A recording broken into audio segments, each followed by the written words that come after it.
Apa yang kita sedang raikan hari ini? Setiap tahun Allah Azza wa Jal menyatukan kita dengan cara ini. Ini mesti sangat penting sehingga seluruh ummah, yakni 1/5 dari penduduk dunia ini memerlukan kajian semula. Review balik warisan ini, warisan bapa kita Ibrahim alaihissalam. Tiap-tiap tahun. Hari ini sebenarnya adalah seperti upacara graduation untuk bapa kita Ibrahim alaihissalam. Allah Subhanahu wa taala berfirman tentang dia.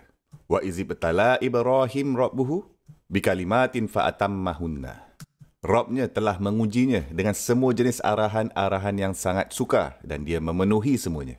Cara Allah Subhanahu wa taala bercakap mengenai Ibrahim alaihissalam dalam Al-Quran tidak sama seperti Allah Subhanahu wa taala bercakap tentang orang lain dengan cara yang sama. Dengan kata lain, Allah Subhanahu wa taala menguji Ibrahim alaihissalam seperti tidak ada orang lain yang pernah diuji. Kita sepatutnya mengingati cabaran-cabaran yang dihadapinya itu bukan hanya untuk mengingatkan diri kita tentang betapa hebatnya dan betapa luar biasanya dia alaihissalam, tetapi sebenarnya apa maksudnya untuk anda dan saya hari ini. Allah Azza wa Jal menggambarkan lelaki ini sebagai seorang pemuda yang pada dasarnya berdiri teguh dan mencabar semua perkara yang diterima oleh masyarakatnya sendiri. Dan dia alaihissalam mengatakan sesuatu pada mereka ketika itu, sesuatu yang tidak betul secara politik, sesuatu yang tidak betul secara sosial, sangat tidak boleh diterima. Tapi dia bersedia bertanya dan mencabar perkara-perkara yang tidak ada orang lain yang berani dan sanggup mencabar. Pada usia yang sangat muda, keluarganya tak berani buat, masyarakatnya pun tak berani buat. Okey, mari kita fahamkan dengan lebih lanjut. Berkenaan dengan orang-orang muda, salah satu kecenderungan untuk pemuda atau pemudi yang sedang membesar meningkat dewasa adalah penerimaan. Anda mahu berpakaian seperti orang di sekitar anda pakai. Anda tidak mahu kelihatan pelik. Anda cuba kenakan gaya anda dengan mereka.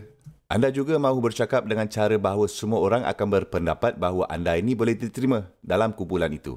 Atau anda cukup cool kononnya untuk menjadi sebahagian daripada grup.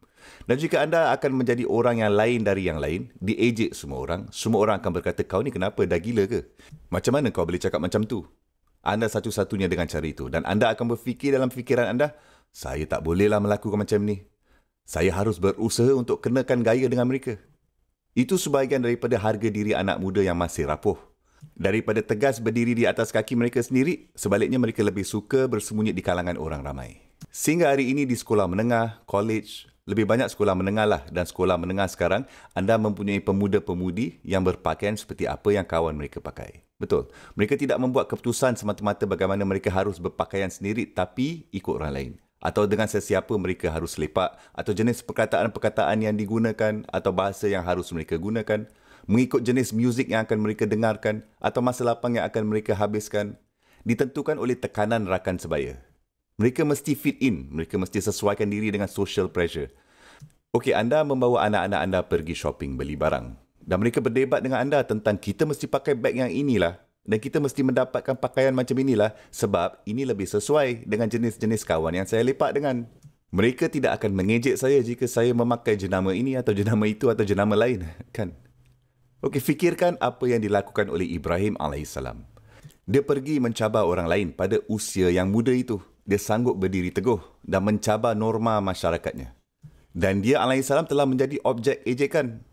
Dia tak kisah pun, dia okey je dengan tu sebab kesetiaannya pada Allah Subhanahu wa taala dan kebenaran.